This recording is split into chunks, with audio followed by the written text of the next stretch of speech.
Hello, hello, and welcome to our first Ask Us Anything podcast. Yep. So we have a lot of questions. We have a lot of concerns from people. We have a lot of things they love to know. But now we try to address some of these today that kind of go along with that theme. Yes, so we put the call out. You guys gave us your questions, and we're going to try to do this regularly somewhat. We haven't decided on an actual timeline, but Depends on how often the questions come in. Yeah, keep bringing the questions, Yeah. and we'll keep showing up here to answer them. And this is purely educational today. Some of these things that we're going to talk about may be controversial and may have multiple answers and very opinionated. And there are obviously there are multiple studies that still need to be done to disprove or approve some of the things that we will probably talk about today. And there are a lot of sides and a lot of camps. And it doesn't mean that maybe one is right or one is wrong. It's just a difference of opinion. And, it's kind of where you're at in life sometimes. So it is important that you remember that it's always good to loop in your personal provider and talk to them about any questions that you have moving forward. So, absolutely. So today we are going to talk a wide range of things. We're going to talk about food. We're going to talk about cholesterol meds, and we're going to talk about if we ever disagree. Yeah. We don't disagree. She's always right. We disagree sometimes. So we'll just dive right in. Our first question is, how important do you think that it is to eat organic? So, there's a lot of hype out there with the organic groups these days. But we really try to look at this and try to find some information about that. The EWG's reports, where they'll look at essentially different types of products and see whether if it's a problem with our health or not, if you will. And it can be a lot of different things, a lot of ranges, whether it be, chemicals or what have you that could causes it to get red flagged. But you've probably heard of the Dirty Dozen, which are the foods that you should try to avoid, to buy organic when you can. So they will have the highest residue potentially if they're not organic, in other words. Correct. So in order, they are spinach, kale, collard mustard greens, strawberries, grapes, nectarines, peaches, cherries, apples, blackberries, pears, potatoes, and blueberries. And if you kind of look at those, you'll see that those are most of the time fruits that you're going to eat the whole thing. So you're eating the outside and the inside. Yeah. Right. So that's kind of a good indicator for how you should be thinking of your organic food. If you're going to take it from the garden and eat the whole thing, then probably a good idea to look for organic if it's available to you and you can find it. But there's a lot of use of pesticide and herbicides, to try to control disease and improve product. And that's some of what the Dirty Dozen actually have a hard time with. And so, yes, we kind of agree with the Dirty Dozen situation. And on the other side of that, there is a Clean 15. So these are things that it's not as important to shop organic. So we're looking at pineapple, sweet corn, avocado, papaya, onion, frozen sweet peas, asparagus, cabbage, cauliflower, watermelon, mango, banana, carrot, mushroom, and kiwi.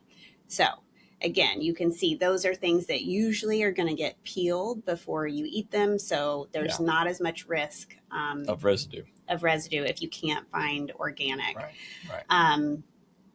So essentially, if you can't buy organic, make sure you wash your fruits and vegetables. Clean it off. Obviously, the bigger win is to simply eat more whole foods, whole produced foods that are naturally raised.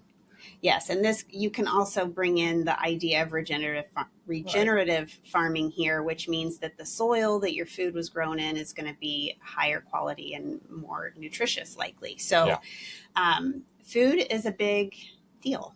Yeah, it's just one of those things that we try to encourage people to eat the whole foods instead of the processed foods, and that's in general going to get you in better shape, going to get you healthier. Yeah. So organic, of those dirty dozen, when you can find them, and don't make that be the reason that you're not eating fruits and vegetables because you can't find organic. And that kind of takes us into the next question, transitionally speaking. So that someone was just diagnosed with Parkinson's and was told to eat organic.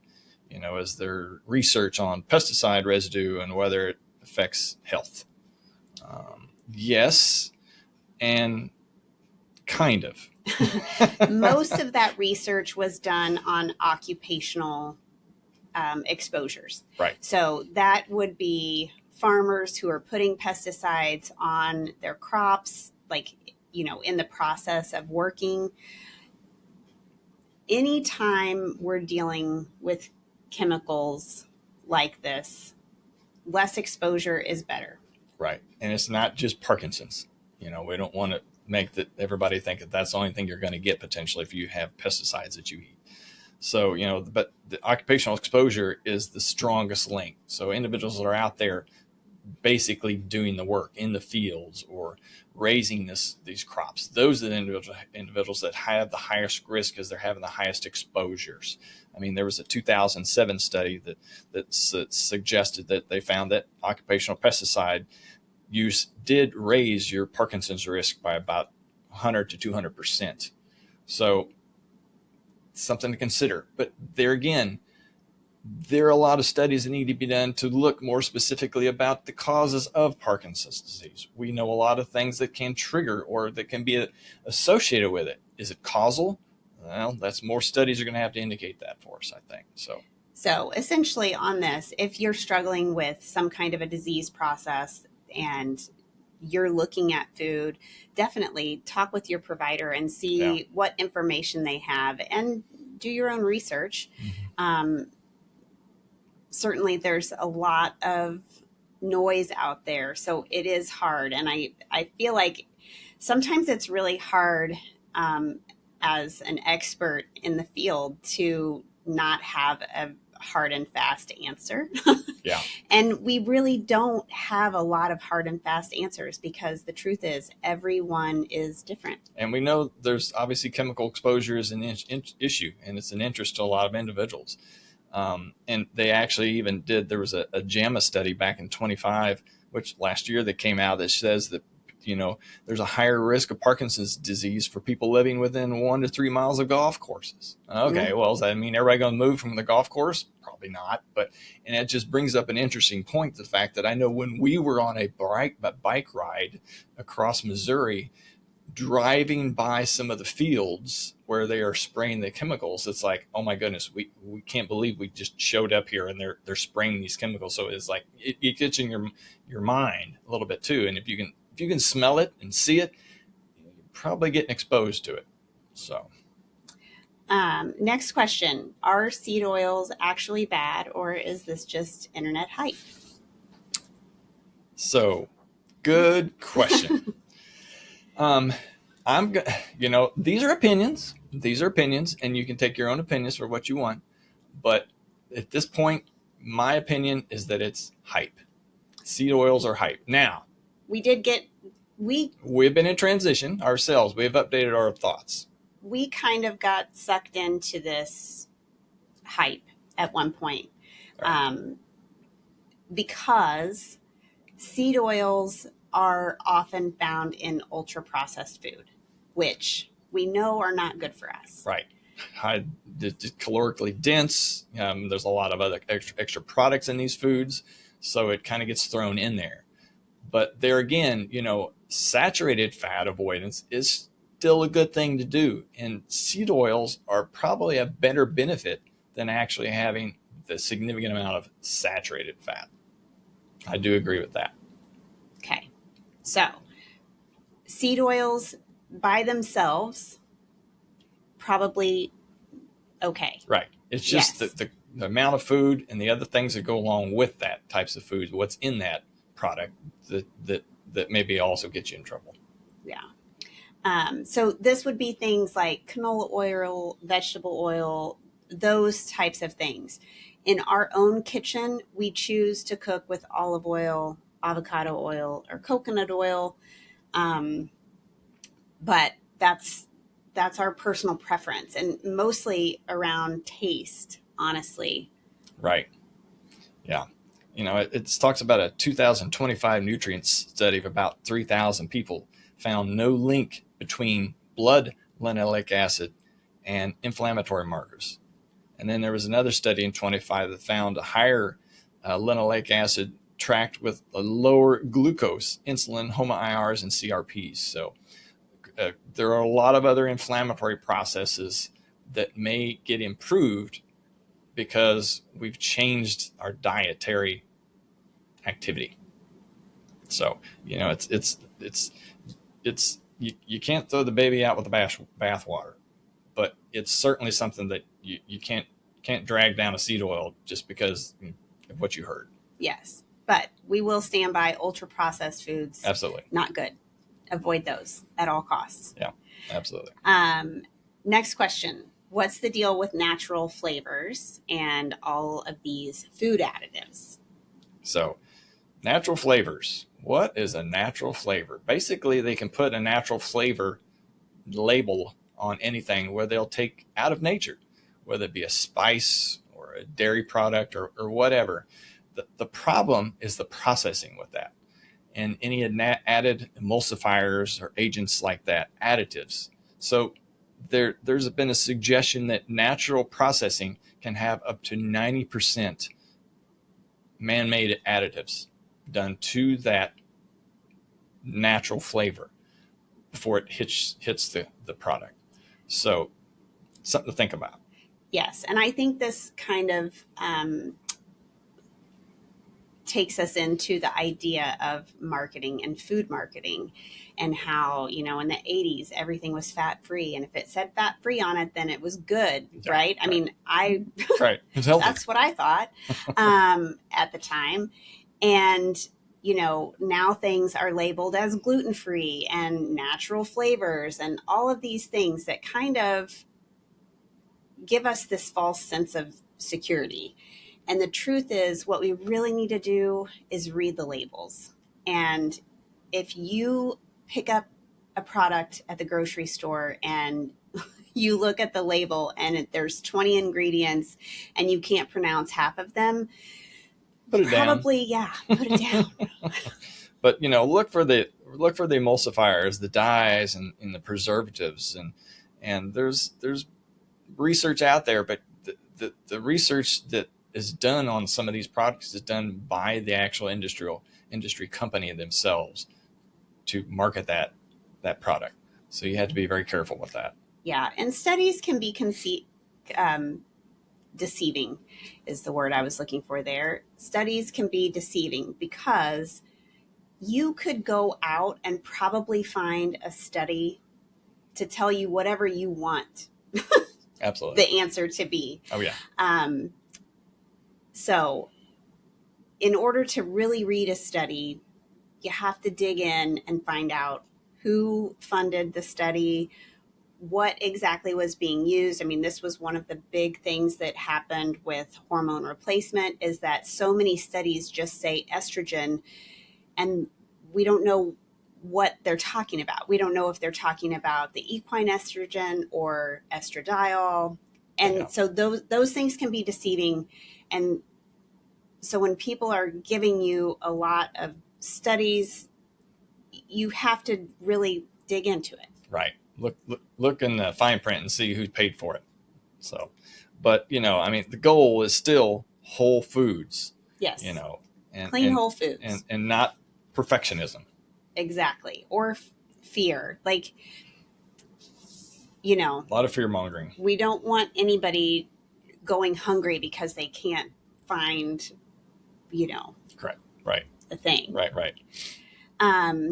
Okay, next question. We have a lot of food questions. There's Yeah, everybody likes lots to know of about questions food. about food. I'd like to know about amino acids and how they work with a protein-rich diet. Okay. Protein is very important.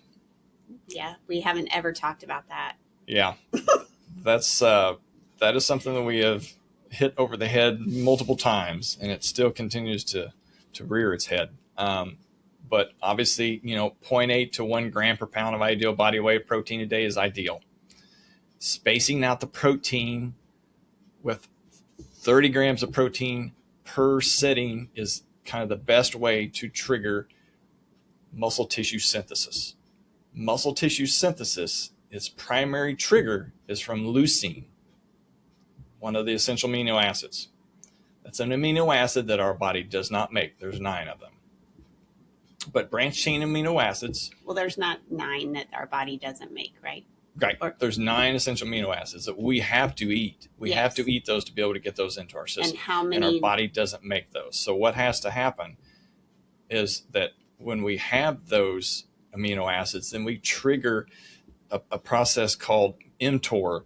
It's a pathway that creates muscle protein synthesis.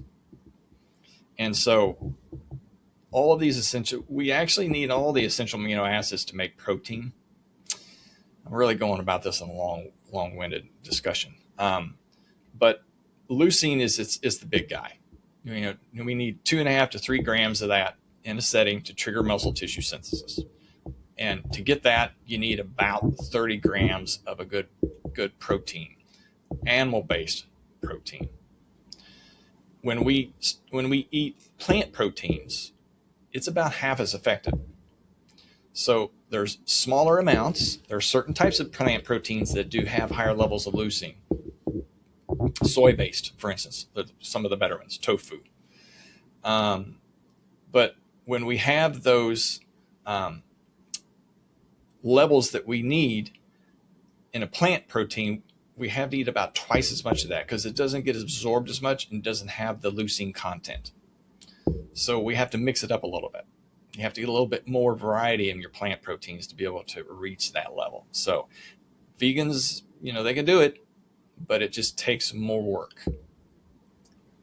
So how amino acids work with a protein-rich diet.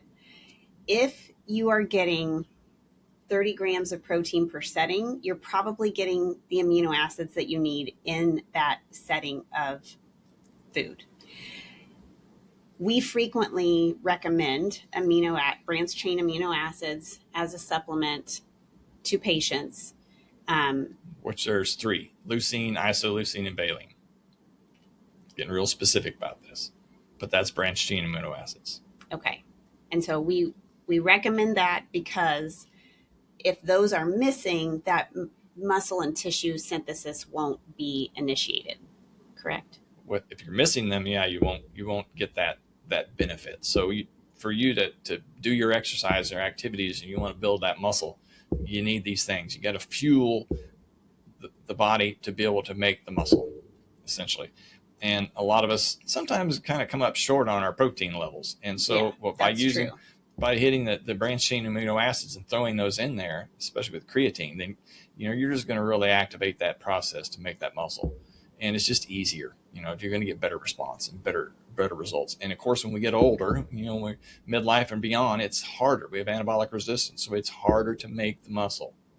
So you don't do that like you did in your 20s. Use your tools. But they're building blocks. Amino acids are building blocks to make proteins. Okay, so we kind of already snuck into the next question, which is another food question about if I eat mostly plants, do I need to combine proteins to get everything? And this goes back to an old school of thought, a book that was written that said that if you're a plant eater, you need to combine beans and rice. And really, that probably isn't necessary.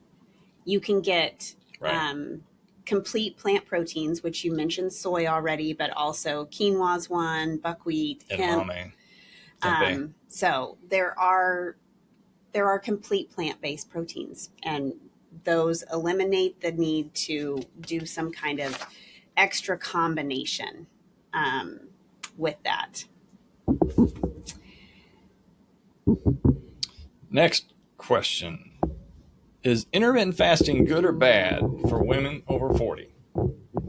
Boy, there's a lot of schools of thought. And this is one of those things that actually in this topic where we may not always see eye to eye. And truthfully, you really can't go, there's not really a right or wrong answer, but there may be a better or less harmful lesson.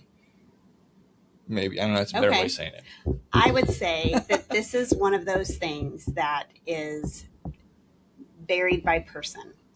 One of the things that we talk about a lot, some people respond really, really well to intermittent fasting.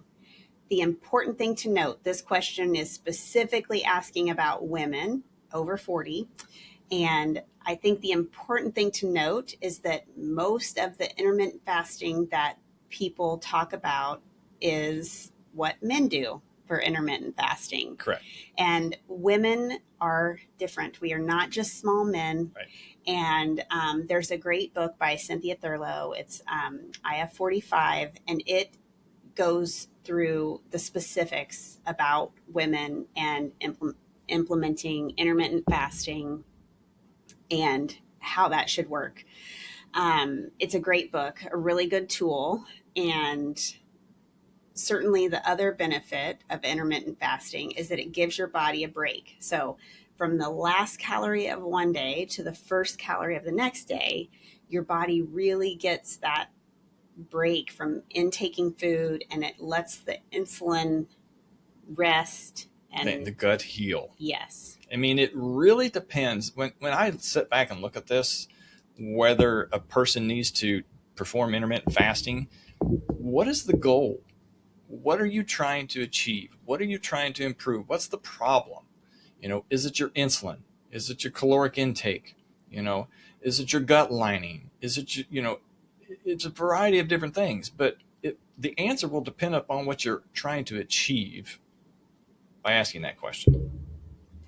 But, because it does raise cortisol levels. Fasting does raise cortisol levels. And of course, in perimenopause and menopause, we have such significant estrogen progesterone disruptions. And those tend to make the fasting response a little bit larger and exaggerated and maybe a little more prolonged. It's kind of a better way of saying that too. But cortisol can drive visceral fat. Insulin can drive visceral fat production. So it disrupts sleep and et cetera. So it really depends upon the goal of that. And your own personal experience with it. Absolutely. Because the other piece, we already talked about the fact that protein is very important, and getting the amount of protein and the amount of fiber that you need in your day. If you are only eating for an 8-hour feeding window, it can be kind of tough to get everything that you need in that feeding window. So that is something to consider as well. Right. Because most individuals are going to come up short on their protein requirements, daily protein requirements, and you just can't do that when your intermittent fasting window is, your feeding window is so narrow. So it's very difficult. So one thing that we've kind of talked about is having a cutoff for the time that you stop taking calories in to the time that you go to bed, because that is really going to help improve your sleep. It's going to improve reflux. your reflux symptoms, which so many people have issues with that. We have another question about that later on. So sleep, reflux, it'll also help you to repair and recover better. Yeah. Right. So many good benefits of just kind of having a little bit of time from your last calorie to bed. Yeah. But it's a general consensus on most individuals that 2 to 3 hours before they go to bed, they should not be eating anything. And the majority of those people also not need to be drinking anything. Because for reflux, some people think, well, if I don't eat, I'm okay. I won't have reflux. Wrong. If you drink a lot of water, you're going to also have reflux. So that triggers gastric juice production. And now you literally, no pun intended, just watered down your gastric juice, and it makes it easier for her to have reflux problems. So it's something to think about. Okay, next question. How do you feel about cholesterol medications? Any alternatives that you recommend? There's a time and a place for cholesterol medications. Unfortunately, and this is my opinion, that pharmaceutical companies have done the studies to drive this down not only healthcare providers' throats, but American public throats. So it's like a knee-jerk response. If your LDL is up, your cholesterol level's up, just take a statin. Okay, so we have to back up and look at this from a different lens. Number one, I can tell you that most recent JAMA article came out and suggested that the most efficient lab test to do cost effectively is called an ApoB. Which most people don't get done. Right. That's not part of a general lipid panel. Hopefully that's changing. Right. That would be great. It'll come around. But that's not something that's done frequently. And so when ApoB is just a particle on the side of an LDL molecule. But it's more atherogenic. In other words, it can cause more clotting or more plaque buildup. So there's a lot of other components to determine whether a person actually needs to be on statins or not. For starters, insulin resistance, chronic inflammatory processes, cortisol levels. Of course, you can't negate the studies that show an improvement in taking a statin by reducing LDL levels, which is a contributor to heart disease. But ApoB is also kind of somewhat of a better marker for that, because not every LDL is going to have an ApoB particle on it. Right. And we have lots of patients who have an elevated LDL, but their ApoB is not out of range. Right. Now, if we all had ApoB levels of 30, we'd never have plaque buildup. But that's just not reality. We did when we were little. When you're babies, you don't have those. But the situation with when to start those is there's a lot of factors that weigh into that. Do you have a history of heart disease? Is there a family history of heart disease? Is it for primary prevention or secondary prevention? What's your Lp(a)? That's a genetically predetermined marker for developing atherosclerotic disease. So those things need to be looked at in a general sense, in a big picture. So there are side effects from taking statins. We'll not go into that, but there are side effects to taking statins. There are ways that you can offset some of those side effects if you need to take a statin. Absolutely. Because some people do. There are people who really do need to take a statin. And so in those cases, there's other things that you can do to help offset the negative side effects. But statins reduce our body's ability to make CoQ10. And so that's one of the things that happens when we do take statins. But the question was, is there an alternative? Yes. We want to get back to the question. I tend to get off on rambles. Berberine has been studied quite a bit. That's something that can be taken to help improve insulin resistance, but also improve LDL particle number. Doesn't necessarily work for everyone, but definitely something to try. Right. But, it still comes back to the good old-fashioned lifestyle changes. Exercise and proper nutrition. You cannot get a better medication than exercise and proper nutrition, period. You can't take a pill and wish your problem away. You can still get atherosclerosis and while you're taking a statin. So it's not the only answer. It's a part. It's well studied, but there's a lot more to that. And another thing to help with lipids is hormone replacement. Absolutely. Yeah. Proper estrogen levels are really significantly big game changers. Estrogen levels, estrogen, progesterone, testosterone, thyroid opposition. Those types of things will help improve that for people too. Next question. We said we were going to come back to reflux. I've been on an acid reducer for years. Is it a problem long term? Well, there again, why are we taking this? What are you trying to fix by having to take your PPI, proton pump inhibitor, acid reducer meds? Why is it happening? Is it because we're eating too late? Is it because we're eating the wrong things? Is it because we're drinking in the middle of the night, for instance, too? A lot of folks do that.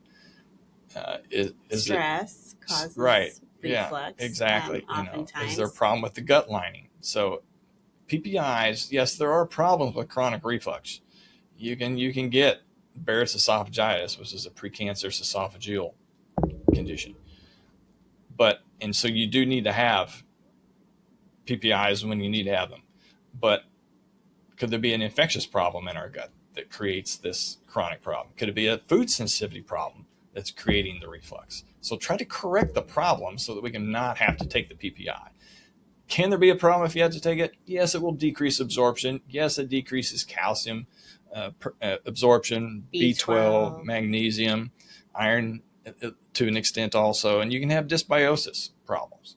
Yeah. In other words, gut issues. If you're on a long-term use, know those risks and then take the steps to, mitigate. Right. Okay, next question. Metformin for prediabetes. Any natural ways to support blood sugar first? Oh my gosh, so many. Yeah. And there's so many things. Yes, there are a lot of them are mainly lifestyle or nutrition related. Yes. Unfortunately, yes. The non-medication, and guess what? They're zero cost. Doesn't cost you anything. Well, time. Right. Well, there's no money involved in that one though, right? So pre-diabetes, alternatives for metformin. The way that you eat your meal is one thing. Start your meal with protein, fat, and fiber first. That is going to blunt your blood sugar response through the meal. So if you need to have a biscuit with your breakfast, do that at the end of your meal. There's a significant change if you front load with protein, fat, and fiber, and then have your carbs at the end of a meal. Eating that biscuit first will raise your blood sugar. If you eat it at the end of that meal, then it will less likely to be able to do that. Also, moving after meals is a great tool for blunting that blood sugar spike, and not anything crazy heavy. Just a walk around the block or doing some air squats. This is something that we recommend to people a lot. Just move after your meal for a little bit. Just trigger some muscle movement, literally, because your muscle is a glucose sink, and it will absorb it, and the insulin will take it in. We'll put it into the muscle for energy. And if you're using it, then you're going to get it out of your bloodstream. And obviously, more muscle is better. So sedentary behavior is going to make it really hard for you to achieve that glucose sink product.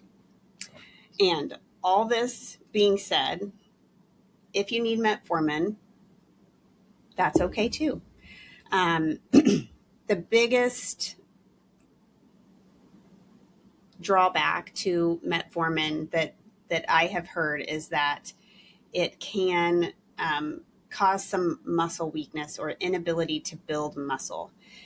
And even though that is the case, there are a lot of people who have done a lot of study on longevity that kind of believe that metformin is a wonder drug. There's actually a Harvard article that says, is metformin the wonder drug?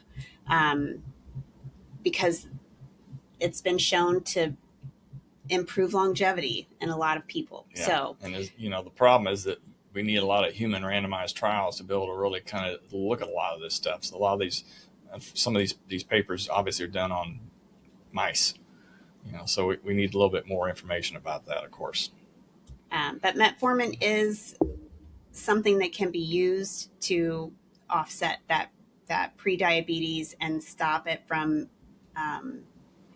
Yeah. going on to become diabetes. And Metformin's that's a very great cheap, thing. very safe. Yeah. Yeah. So, so that kind of sums up some of the questions that we were asked.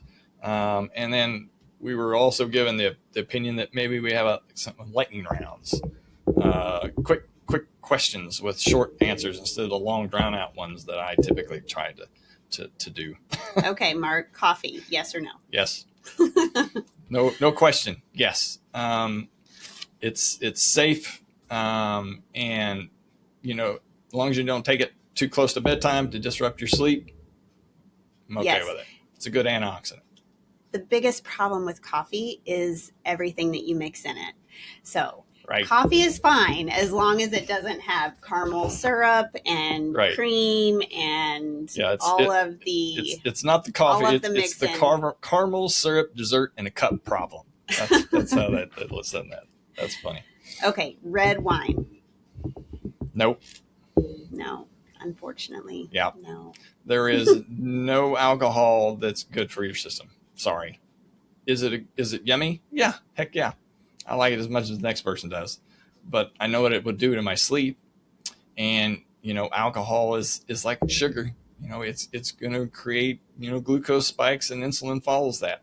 The thing about red wine is resveratrol is the thing that people talked about when. Right. Oh, I need to have my resveratrol. Right.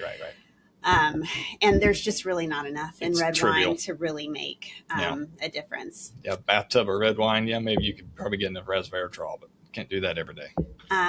One supplement that you wouldn't miss. I think you and I both agree on this one. But you go first. My thing is vitamin D, because I know it's important, and I know when I don't take it, my level is really deficient. Yeah. And there is not, I have yet to see one person walking around out in public that comes in to get their blood drawn. Their vitamin D level is not on the floor, is low. And the only reason why is that it's not elevated is because they're not taking vitamin D replacement. We don't walk around outside hunting and gathering in our loincloths to get our vitamin D production these days. We're all inside wearing clothing, and we have sunscreen on. So we just don't make the vitamin D. Vitamin D is very important from everything from, immune system health, hormone regulation, thyroid production, energy levels, etc. It's just unending. And vitamin D is probably the biggest ticket item that I see also out there. Okay, now the really good question: do we ever disagree? We do disagree. There are a lot of opinions because we are humans. Men and women will disagree over a lot of things. It's normal. Men will disagree about other things that men. Women will disagree about other things that women say. But yes, we do disagree. Do we find common ground? Sometimes. But it really depends on your opinion and what is your experience with that. But one thing that I think that's really important about disagreement is the ability to promote conversation, to create an awareness about a topic that brings something of interest to our forefront, and just as importantly, create curiosity to where we can actually try to determine what's going on with this. Is this something I need to look into? So, and a classic example of this was from the beginning when we first met, and when we first started down this path of health and wellness that we're on, is thyroid. And thyroid is such a misunderstood topic, and that we have a whole nother podcast on it. But traditional Western medicine thyroid treatment is different than optimal thyroid treatment. There's a difference. Just like we have anabolic resistance, insulin resistance, we'll also have thyroid resistance. And how many people out there, and I'm not going to answer this question, but how many people out there have had their labs drawn, said they've had normal thyroid levels, but yet you still feel cold, tired, fatigued, or you have thinning hair. I mean, we could go on and on, but that's kind of where I'm getting at with that. Yes. And this is one where we disagreed on this. Initially. There was a style point difference when we started down this journey. And so it opened the door to some conversation, and now we don't disagree anymore. She's always right. We know that's not true. But there is also, we have different style points in how we practice too, which is kind of one of the things that's really great about working together, really cool, is that we get to see both sides and have conversations. Sparking those conversations really helps us learn a lot. So disagreement is good. It's always good to not have cognitive dissonance. You can always open your mind and learn a new trick. So. Okay. Well, that's it for the questions today. Thanks so much for joining us on this first AUA. And we look forward to doing this again. So keep dropping your questions. Yep. And have a healthy day.